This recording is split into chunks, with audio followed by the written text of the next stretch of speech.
Whether you're a skeptic or a believer, join me, Rob McConnell, as together we'll investigate the world of the paranormal and the science of parapsychology here on the X-Zone Radio TV show on XZBN and the X-Zone TV channel on Simul TV. Since 1990, the X-Zone Radio TV show has been the place where people dare to believe and dare to be heard. Together, we'll investigate UFOs, aliens, ghosts, Bigfoot, psychic phenomenon, lake monsters, conspiracy theories, government cover-ups, the truth embargo, alien abductions, ESP, haunted locations from around the world, and so much more.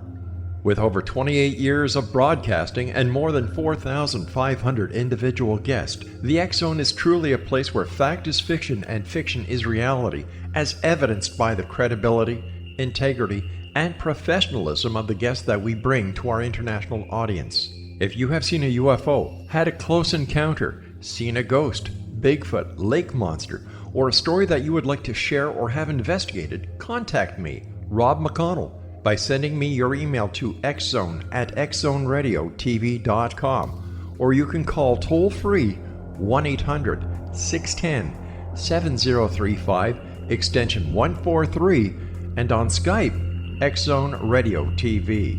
For more information on the X-Zone Radio TV show with yours truly, Rob McConnell, visit www.xzoneradiotv.com or www.xzonetvchannel.com or simultv.com and xzbn.net. Until next we meet here in the X-Zone from our broadcast center and studios in Hamilton, Ontario, Canada, always remember, X-Zone Nation, keep your eyes to the sky and your heart in the light.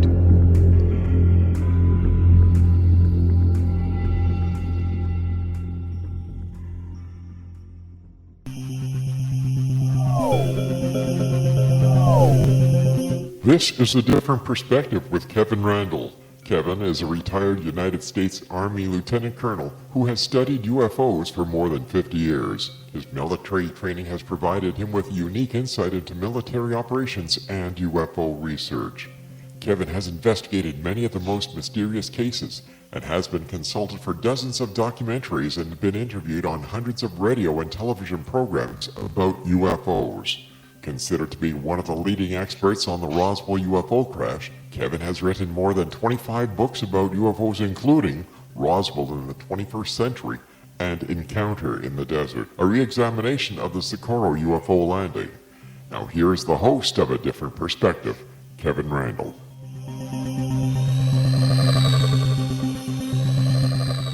Wow, that's some kind of introduction. Well, welcome to this edition of A Different Perspective. I am Kevin Randle. I'll be joined in just a moment by Mike Rogers, he of Travis Walton Abduction fame. Before we started, I wanted to make a couple of comments here. I normally don't turn on the television very early in the morning, but today I did, and I caught a program called Contact, which was on the Discovery Channel, I think. They were discussing the Rhodes photograph, and I'm very familiar with that case. William Rhodes was a scientist, researcher who lived in Phoenix, Arizona in July of 1947. Took two pictures of an object overhead. Pictures have been in the newspaper. I've written about it several times. You can find it on my blog if you want to take a look at that sort of thing. I bring this up for one thing.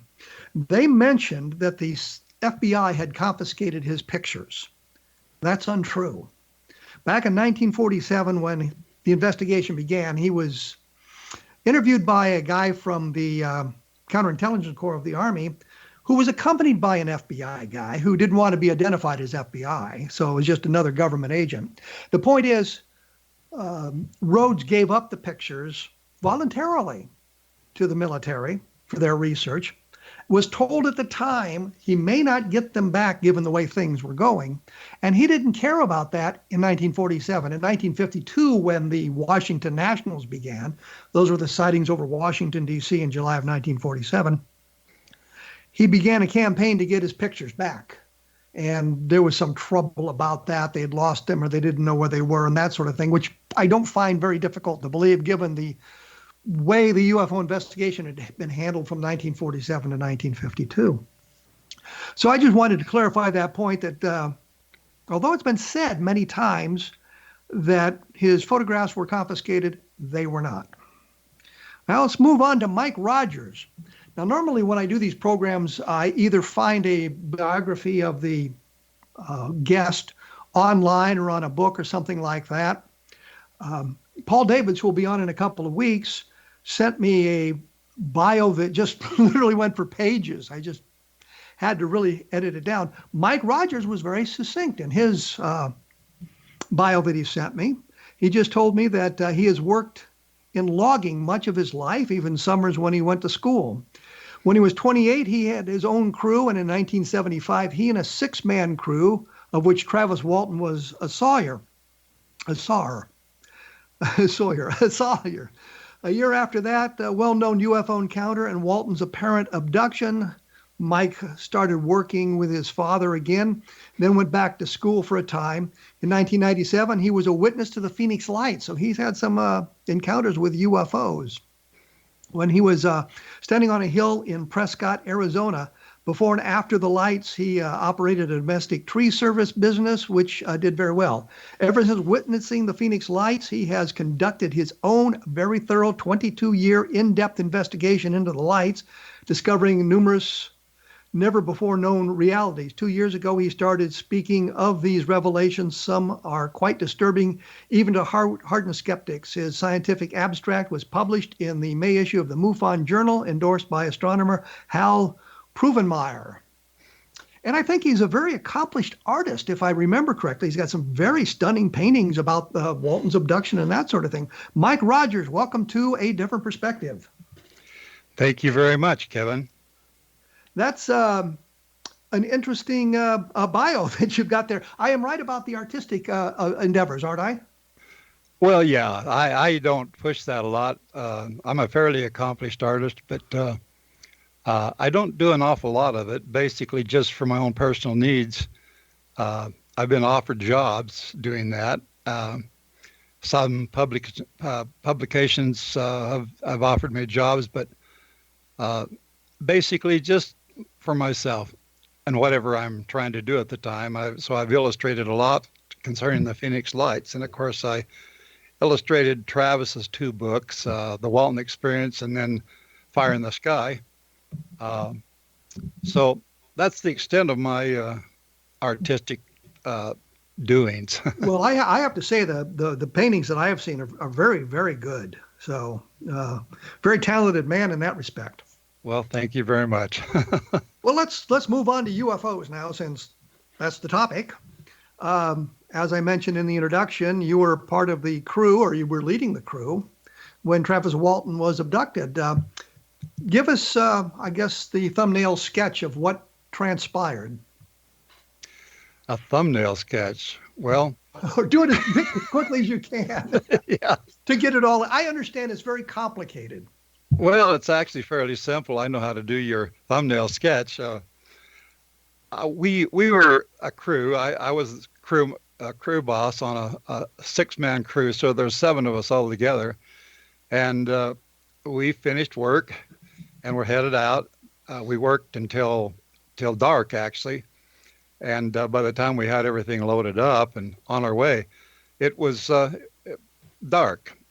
And I hadn't gone very far down the road, and we saw light coming through the trees, and the guys started getting excited, and not at first, but were very puzzled about what we were seeing.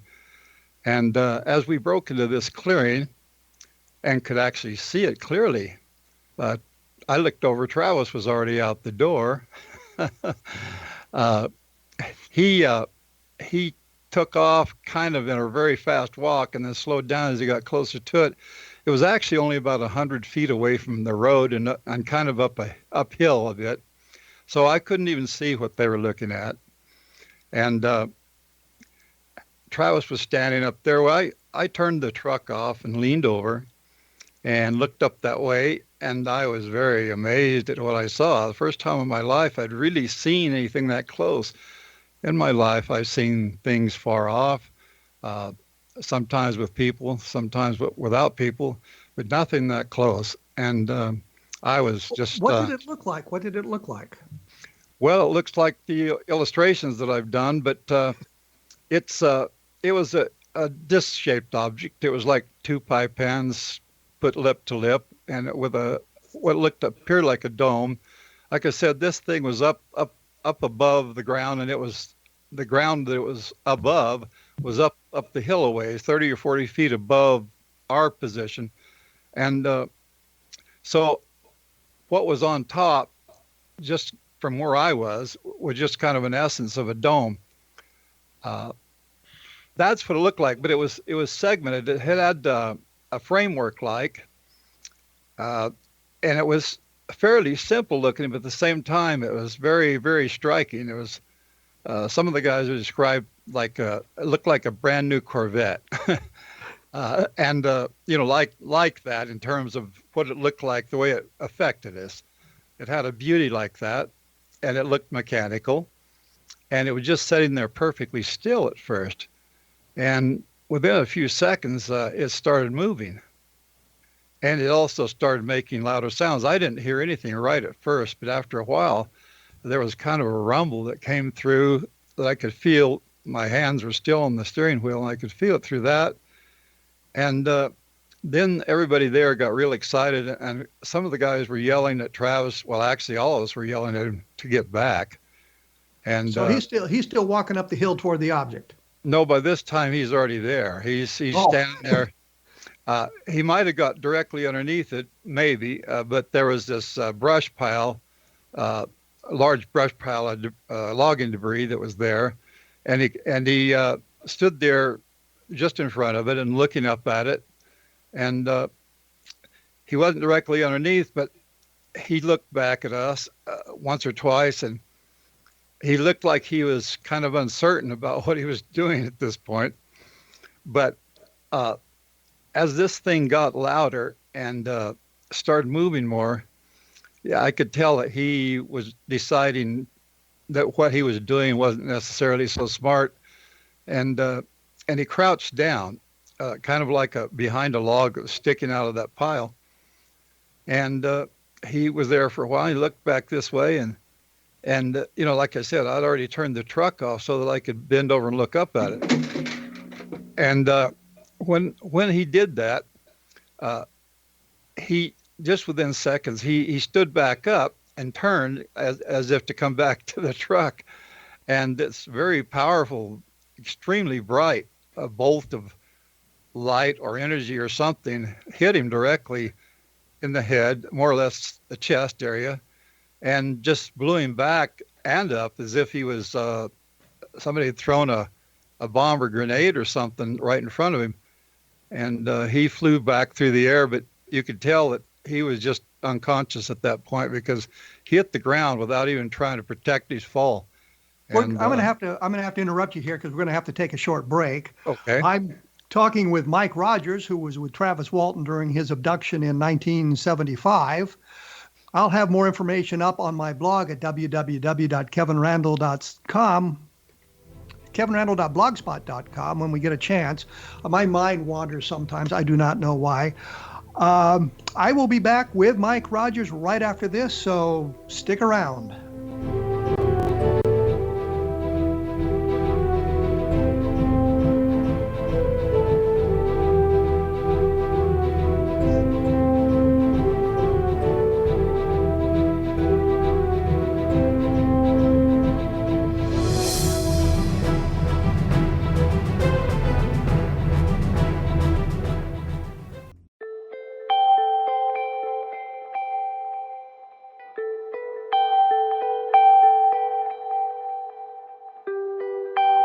It's hard to listen to the news without realizing we're living in volatile, unprecedented times. Yet never has there been such an opportunity to transform the human condition. As old structures fail, where can we find the guidance to co-create a better way? Find Your Path Home is an ever-evolving, leading-edge information, education, and healing resource center designed to support and guide you on your path to unity and enlightenment. Based on sound principles employed by shamans worldwide, we provide techniques that can support you through the current transitions, offering online shamanic classes, international long-distance shamanic healing sessions, complimentary Mission Evolution radio episodes and Stairway to Heaven TV vignettes, seminars, retreats, and much more. All of this can be found on findyourpathhome.com. So I was watching the X Zone TV channel last night when I was abducted by aliens, and they kept repeating to me over and over again, simultv.com, simultv.com. What's simultv.com? That's what I asked them. They had it written on the side of their UFO. How do you spell that? UFO. No, I mean simultv.com. simultv.com. simultv.com. Right. simultv.com. Interesting that you were abducted by aliens in a simultv.com UFO last night. Oh, yeah? Yeah. Now that you mention it, I remember now last night I was awakened from a deep sleep. My great-grandmother was standing there. She said she'd come from the hereafter to tell me about simultv.com. She even spelled it out for me. simultv.com, sonny boy. simultv.com. simultv.com, sonny boy. Wow. Yeah. Guys, you'll never guess what my psychic guru just told me. simultv.com. Exactly. Are you guys psychic too? Of course. We all know about simultv.com. simultv.com.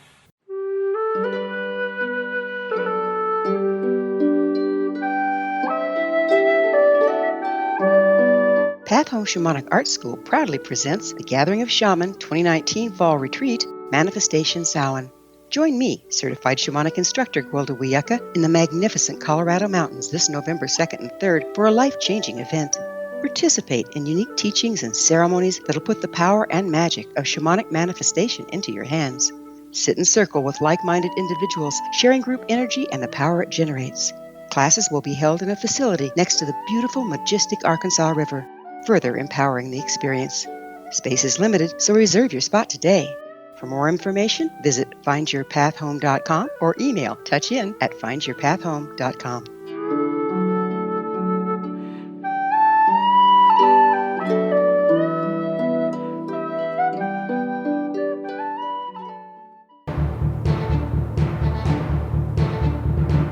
I am here with Mike Rogers. We're talking about the Travis Walton abduction, and he was a part of it, sort of, I guess.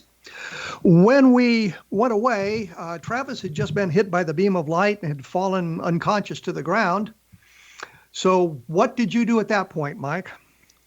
Well, I panicked, but it wasn't like as if I didn't have plenty of help in that. Everybody in the truck, the other 5 guys, were all yelling at me, and I could distinctly hear people saying, "Get the hell out of here." And of course, I didn't need any prompting. I hit the gas. I had to turn the truck on first, but I hit the gas just as soon as it started, and I tore off down that road, and I mean very fast. And this was a bad road. It really wasn't a road. It was a logging trail, and it had been closed by bulldozers, so they humped these big piles of dirt up every 100 yards or so. So it became a rather terrifying flight. Well, if you don't mind me saying so, my first thought was your pal has been injured by something, and you guys take off. And I'm thinking, why would you do that? And then I'm thinking, well, you're panicked because you've just seen something you didn't expect. And I realized as a former Army helicopter pilot, our instinct would have been rushed forward to help our pal, but you guys weren't trained military. You were loggers. You were loggers and presented with something that just out of the ordinary. It had to catch you. So you've taken off. You've left Travis behind, but I actually started thinking pretty soon, much sooner than the other guys there would have liked, because I hit the brakes about a quarter of a mile up the road, and it didn't take very long to get a quarter of a mile up the road, and they were already just, if they weren't afraid of what had just happened, which they of course were, that flight down that road would have scared the hell out of anybody. It scared me, but I hit the brakes because by that time I realized that I had panicked and I had left, and my instinct was to go back, because obviously I'm thinking about what I'd done and what happened to Travis, and we saw him hit the ground. So stopping the truck just within half a minute or so. I get out of the truck after arguing with these guys. They're yelling at me, you know. So you've driven back up to the point that you had been before. No, not yet. Not okay. yet. We got out of the truck. As we were getting out of the truck, I looked back in that direction, and I saw a light. You couldn't see it distinctly because you're looking through a lot of trees and foliage there, quarter of a mile away. But I saw a light rise up and streak off towards the northeast, and disappear very quickly. It was just a streak, but I was fairly confident that whatever it was had left. And I don't know how many of the other guys saw that. I think one of the other guys said that they saw that, but the other guys didn't. And everybody got out, and we went around in front of the truck, in front of the headlights. And everybody was it was just complete turmoil. We argued there and stuff, and then pretty soon I told them, you know, we're going back. And it wasn't very long until we did go back. But unlike the movie Fire in the Sky, which has me going back by myself, they all decided to go back. In spite of their fear and everything else, they decided to go back rather than stand there in the dark by the side of the road. And so we all went back. And when we got back to the spot, But you drove back. You got back in the truck and drove back to the spot. Yes. Okay. And after doing that, I pulled the truck up in the clearing where the light shined pretty much on the spot where Travis had been. And he wasn't there. And the object was already gone, which I knew, but he wasn't there. We didn't immediately think that they had taken him. So we all got out, and I got out because we had a flashlight, and Ken Peterson got out with me, and the other guys, just like getting back in the truck to go back, they all got out too, and kind of arm in arm, shoulder to shoulder anyway, we conducted a search up there, and the search got wider and wider until we were out going around through the trees out in the outlying areas of the, beyond the clearing. And I don't know, 10 minutes worth of searching. And it just finally got to me. And I kind of broke down. So you're saying that during the search you couldn't find Travis. You've spent some time looking for him with the flashlights, walking around, and you've decided that maybe it's time to go call the police or go get some help. Right. We went back. We went back to Heber, which is 12 miles or so from where we were working, and on the way back, everybody just talked and talked and talked and yelled and cried. Some of the guys were crying, and it was pretty rough on us. I mean, very emotional. I mean, well, you've just lost your friend. You don't know what happened to him. He's disappeared. Right. And did you think in terms of abduction at that time, or what did you have any idea what might have happened to him? What might have happened to him? Well, I didn't think that he had been abducted. I didn't even know about that sort of thing. Really, I thought that he had just wandered off. Of course, there were no footprints. We couldn't find any footprints. And of course, everything was kind of covered with pine needles, but because there had been cats in there pushing up brush. By cats, you mean bulldozers and stuff? Right, yeah. Some of the ground was bare, and enough of it that surely we would have found footprints, but we couldn't find footprints. In fact, the only footprints we found was from where we stopped the truck, up through the clearing, that 100 feet or so, to where he had been standing. We didn't see any marks where he had landed. Of course, I know he'd landed flat on his back, so that wouldn't really present too much. And of course, there was pine needles where he had hit the ground. So you've gone into Heber now. Yeah. And you're looking for the sheriff or the police? Well, Ken Peterson is the one that called. I couldn't hardly talk at that point. Ken Peterson just kind of took it upon himself to go make the call, and we parked right there by a phone booth. And he did, and he called, but he didn't tell them about an abduction. He didn't say anything about a UFO. I talked to him about that after he got back in the truck, and we waited there for a little while. It didn't take very long, and the undersheriff or the town policeman, whatever he was, I think his name was Ellison, came and talked to us, and we still didn't say much to him, but Ken finally told them that we had seen a UFO and that he thought that we thought maybe that had something to do with him being missing. But you mean Travis have something to do with Travis being missing? The UFO had something to do with it. Yes, and anyway, it was about a half hour or so later that the sheriff of Navajo County showed up, and I was kind of surprised by that. Why the sheriff? But later on I found out it was because he was personally interested in that, because he had had a UFO experience himself sometime before that, and that was why. But so he won't admit that on TV or anything.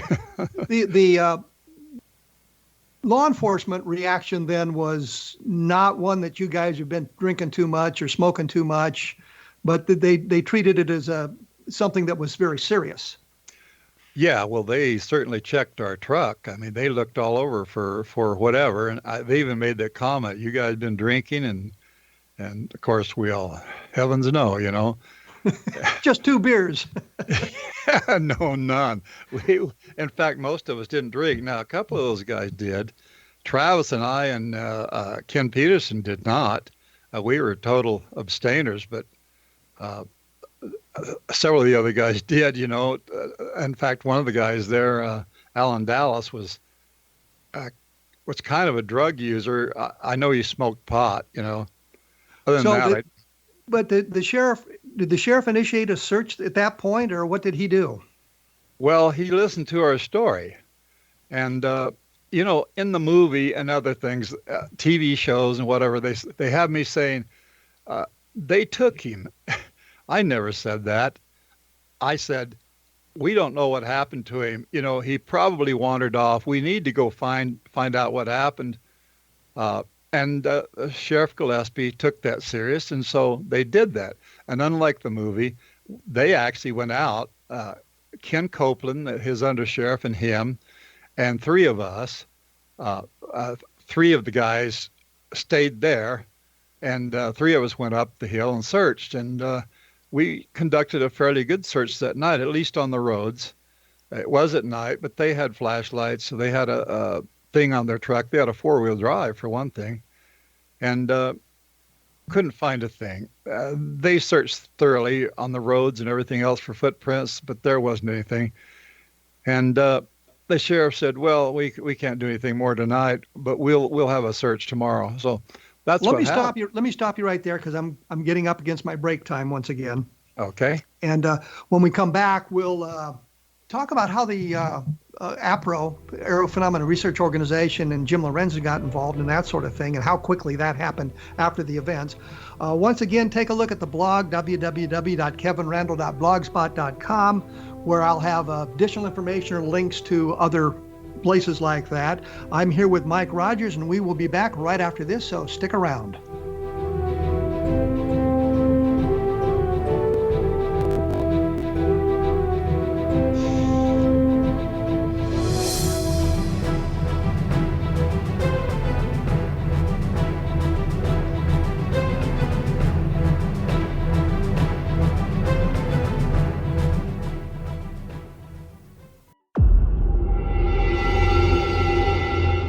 Whether you're a skeptic or a believer, join me, Rob McConnell, as together we'll investigate the world of the paranormal and the science of parapsychology here on the X-Zone Radio TV show on XZBN and the X-Zone TV channel on Simul TV.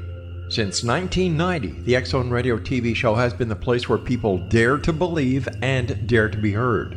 Together, we'll investigate UFOs, aliens, ghosts, Bigfoot, psychic phenomenon, lake monsters, conspiracy theories, government cover-ups, the truth embargo, alien abductions, ESP, haunted locations from around the world, and so much more.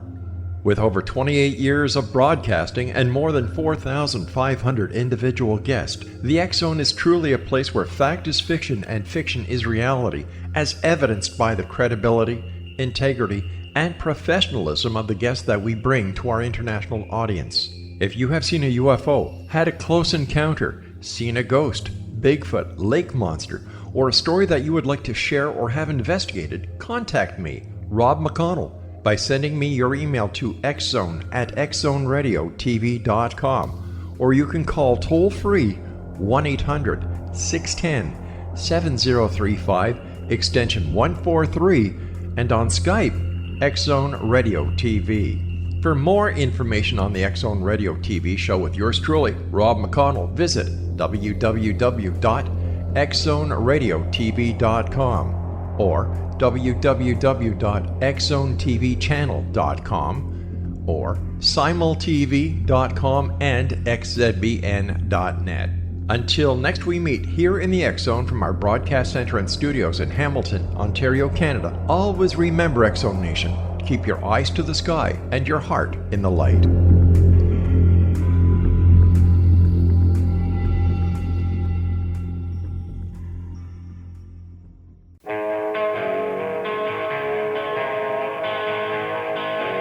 I'm with Mike Rogers. We're talking Phoenix Lights here, and we're again running out of time. I can't believe how quickly these hours pass. I had actually two questions for you, Mike. First of all, you said that you had been out there on the hill near Prescott with a professional quality camera. Did you get any photographic evidence? Yes, but in order to get an image, it had to be so computer enhanced that it is truly. Well, it's not a real image, but I did get an essence of it, yes. So there is an image, but it could be argued it was basically computer generated because of...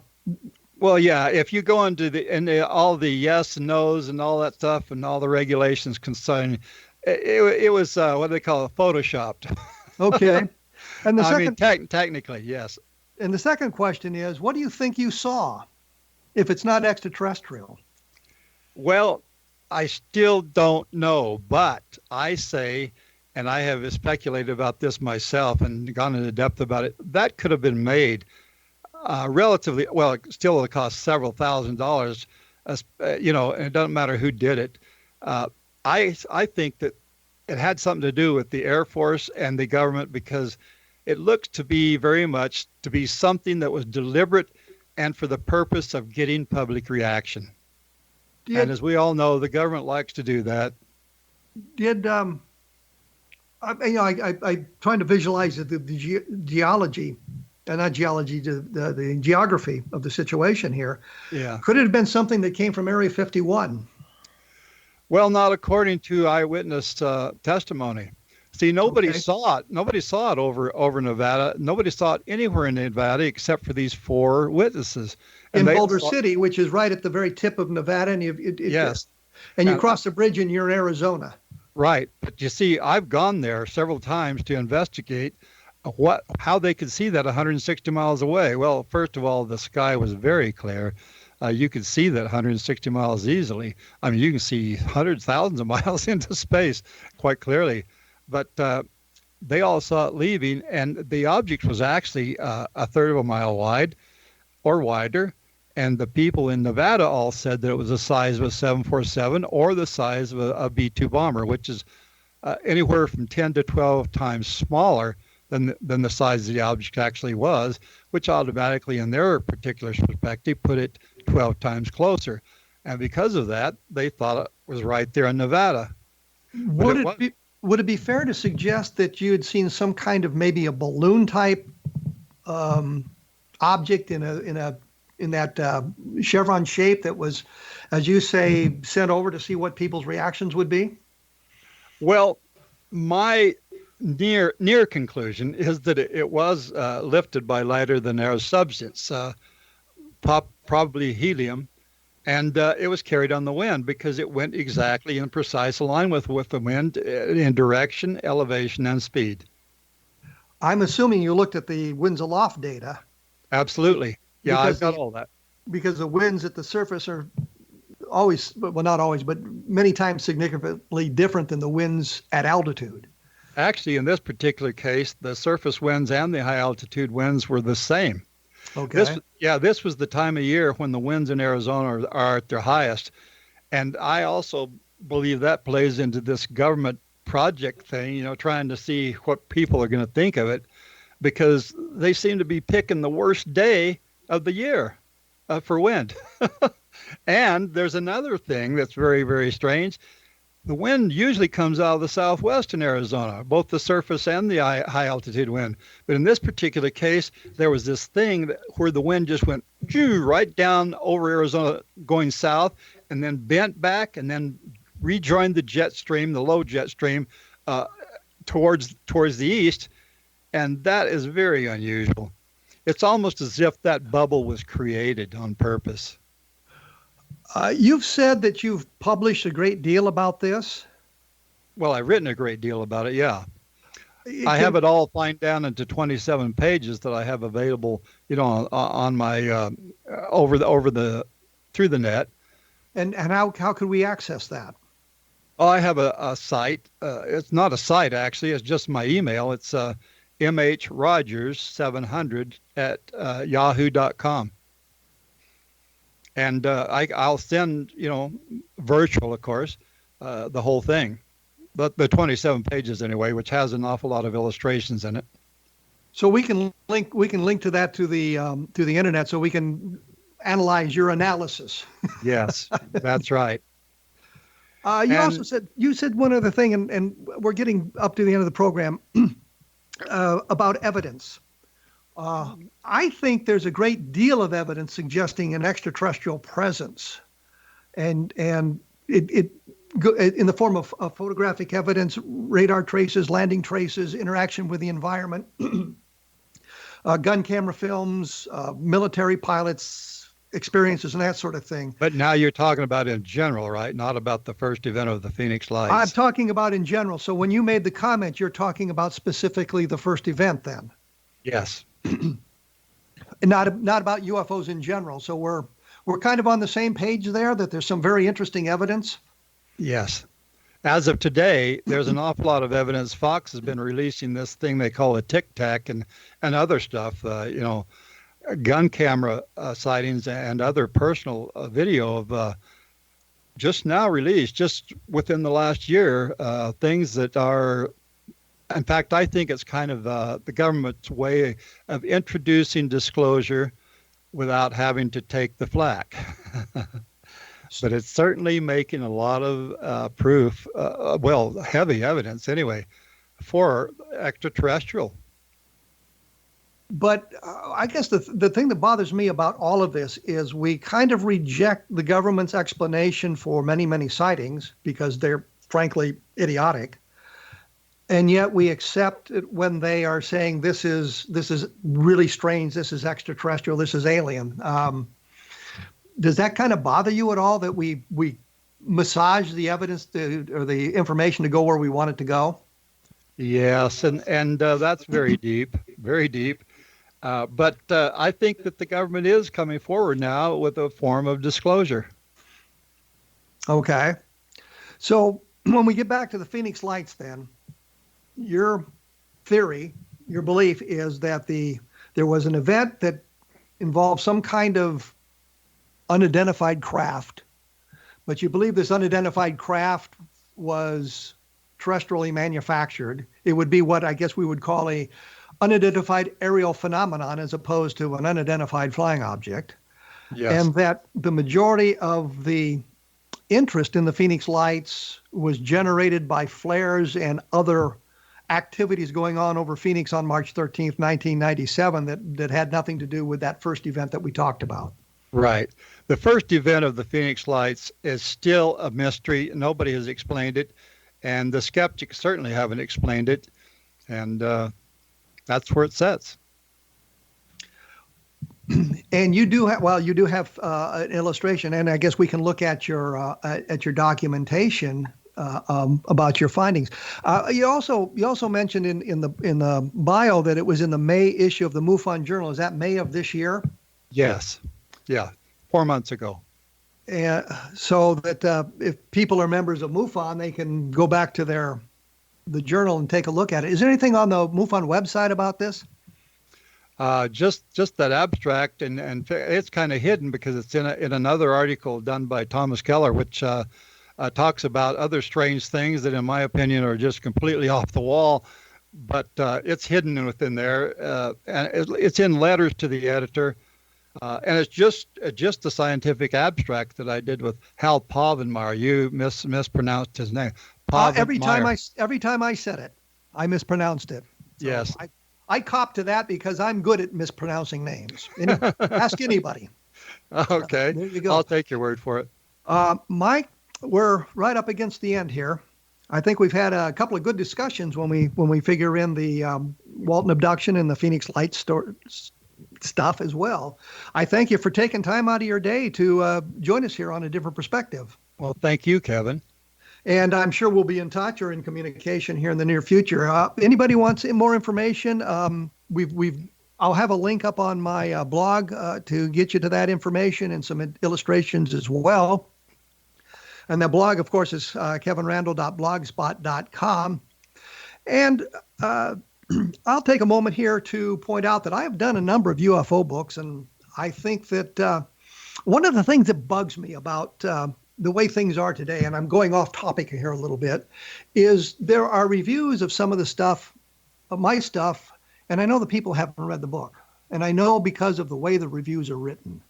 And I just think that is wrong. You know, one guy wrote on Roswell in the 21st Century, his whole review was, this book is nonsense because there are no aliens. And I'm thinking, if you'd read the book, you wouldn't have made that comment because of the conclusions drawn at the end of the book. You would have understood what I was talking about.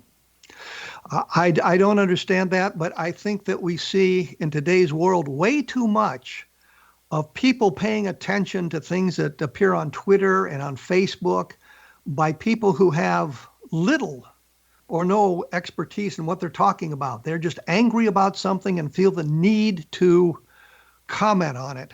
And I think that's driving things in the wrong direction. I just make that comment because it's something that moves me periodically, and I think I should do that. Next time, I will be joined by Nick Redfern talking about his book. The week after that, I'll be joined by Paul Davids, who was the co-executive producer of the Roswell movie on Showtime, and many, many other things. And he has some very interesting stories to tell you. There are some very interesting programs on the X-Zone Broadcast Network. That's xzbn.net, or what is it, xzbn.net if you're in Canada. I will be back in 167 hours and look forward to discussing UFOs with you at that time. So thanks for listening.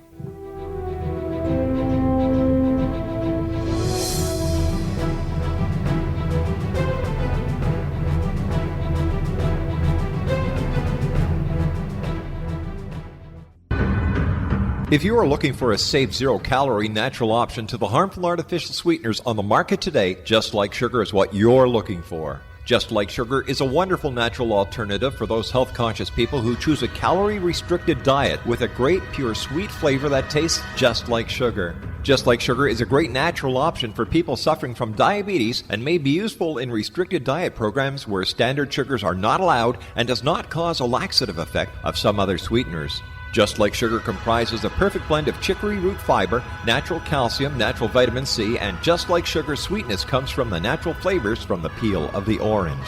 Just Like Sugar is a natural alternative to harmful artificial sweeteners and will change the way that you believe all natural sweetener products taste. Just Like Sugar is available at your local Whole Foods markets, Wild Oats markets, Henry's, Sun Harvest, and many other fine natural food stores in the U.S., Canada, and worldwide. They are here, and they've been here for thousands of years, making their presence known in the shadows. They might be seen by a lonely motorist on a deserted road late at night, or by a frightened and confused husband in the bedroom he is sharing with his wife. But who are they? What do they want? Why are they here? Perhaps most concerning, has the government been aware of their presence all along? The new book by Ellie Marzulli, UFO Disclosure, The 70-Year Cover-Up Exposed, delves into the world of UFOs. Can full disclosure be soon? Order now and receive a free hour and 37-minute DVD on the UFO phenomenon. UFOs are real. Get both the book and the DVD, a $40 value, for only $19.99. To order your book and DVD today, go to lamarzulli.net. That's LAMARZULLI.net. You have heard of the X Zone? Now watch it on Simul TV, plus 500 video games, live TV channels, free video on demand, worldwide, and more. Does this sound like tomorrow's television? Well, it is, but you can have it today, right now. It is Simul TV. Simul TV offers what the others only wish they could provide. 15 exclusive channels like X-Zone, Sci-Fi, and Horror. We are worldwide. No other provider offers that. 500 built-in video games. No need to have an extra expensive system. We have them included. Free video on demand. Live streaming events from around the world, interactive online network, and much more. Tomorrow's TV today. Simul TV. Sound too good to be true? Well, it's not. You can have Simul TV today. Sign up at simultv.com. Do it today.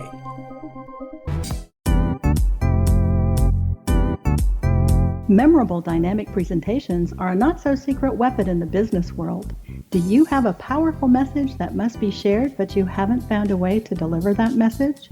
Do you want to be known as a top public speaker who gets amazing results? Are you ready to create and deliver your powerful message? Thomas Hides can help you create and deliver your speech to get the results you desire. Visit iconquality.com.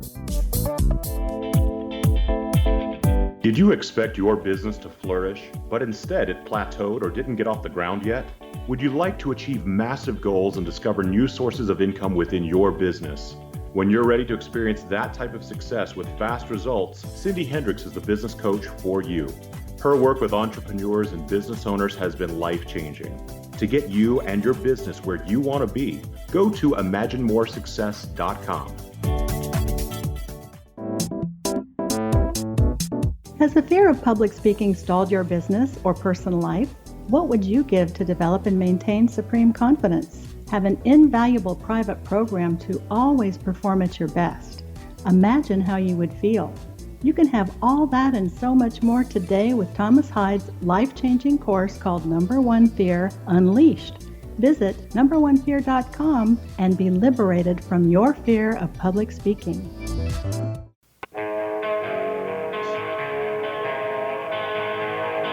Mike Rogers and I are talking about the Walton abduction, and we've gotten to the point where they had done some lie detector tests, and apparently the test proved that they hadn't murdered Travis.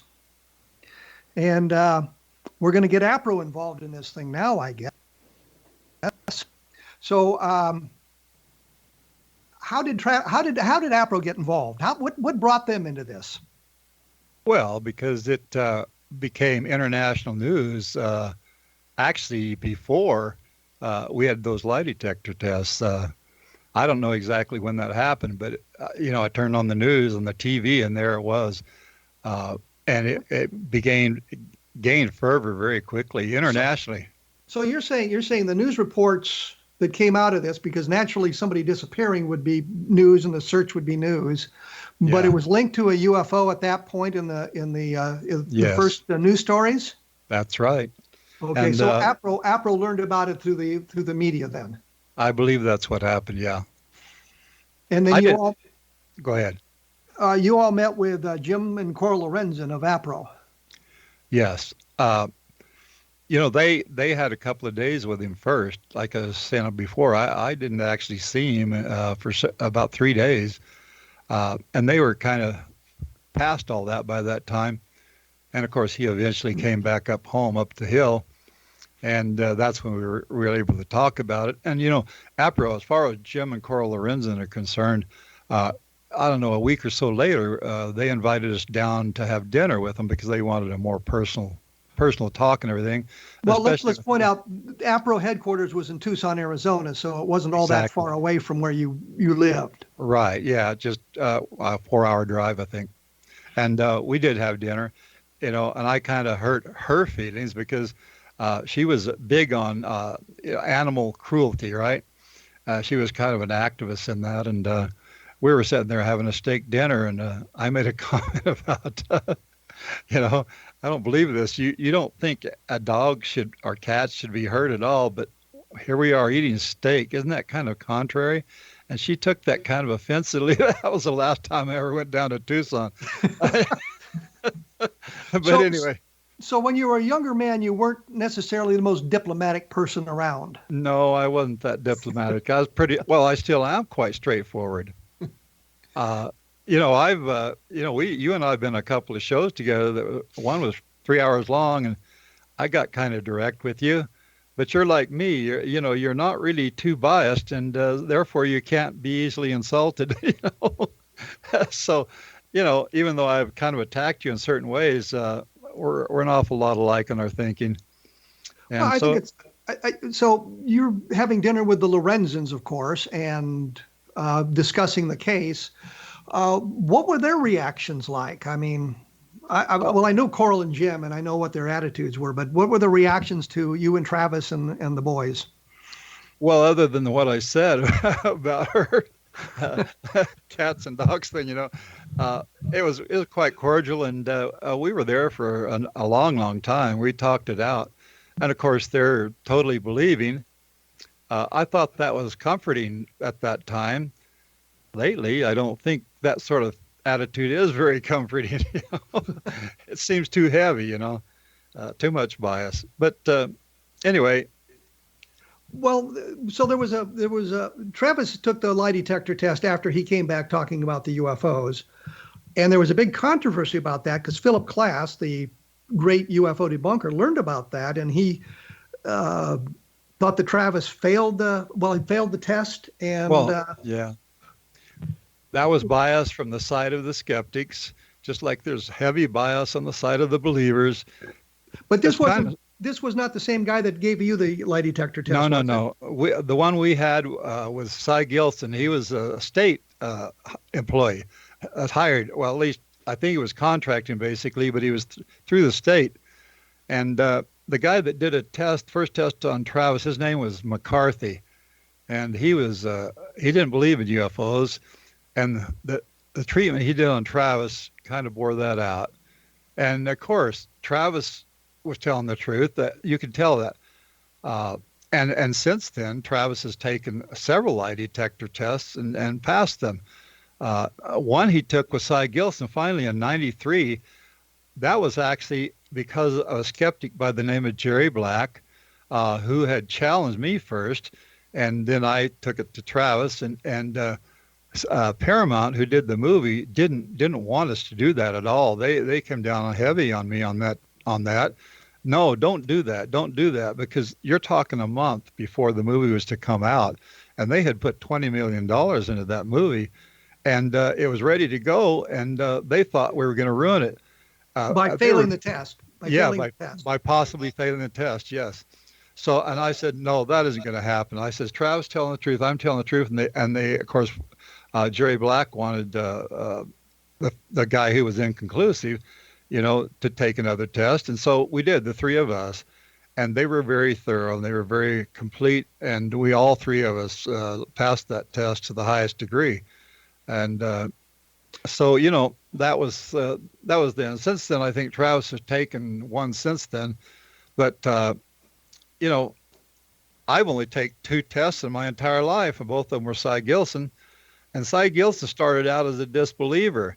All he could tell the sheriff at the time, back in 1975, was that, hey, they all passed the test on all the questions, which floored the sheriff, like I said. But in '93, 1 month before the movie came out, we passed, and we passed thorough all the way across, all of us.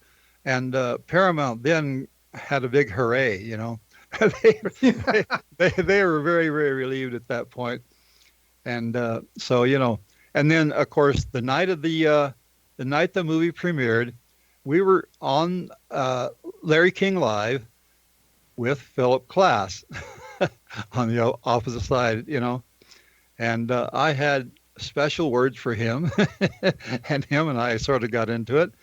But he proved to me that he was just full of it, and I think we pretty well put him down. Well, when I was on Larry King with Philip Klass talking about the Roswell case, and he's pontificating about the witnesses, and I interrupted him and I said, Larry, why don't you ask Philip Klass how many of the witnesses he's interviewed? And he said none. I thought he'd said one, and I just made a face and said, you haven't bothered to research it. Now you're pontificating on the case. So. But Phil Klass could be very charming when he wasn't talking about UFOs and was away from the topic. Well, he is, yes. In fact, I've had an awful lot of conversation with Phil Klass. He never once had a conversation with Travis, except briefly on Larry King Live, and that was kind of indirect. Most of that was with me. And he never, ever sent a letter or asked, or he never interviewed Travis. He did me extensively. He thought I was a ringleader. He interviewed Steve Pierce as well. That's right. He's the only other one, and that was to bribe him. He was trying to get him to take $10,000. In fact, he went all the way to Texas to find Steve to make it personal, and still couldn't get him to do it. And then he wrote this thing. In fact, he introduced that on the Larry King Live about this thing, and it was completely bogus. He took it out of a book that had been written before that by Bill Berry, Ultimate Encounter it was called, and he made this statement that Steve and I had this conversation wherein I had said, okay, if you're going to take that money, then you're going to be bruised, and all that stuff. But he left out a very vital part of that conversation, which was in Bill Berry's book, the whole conversation.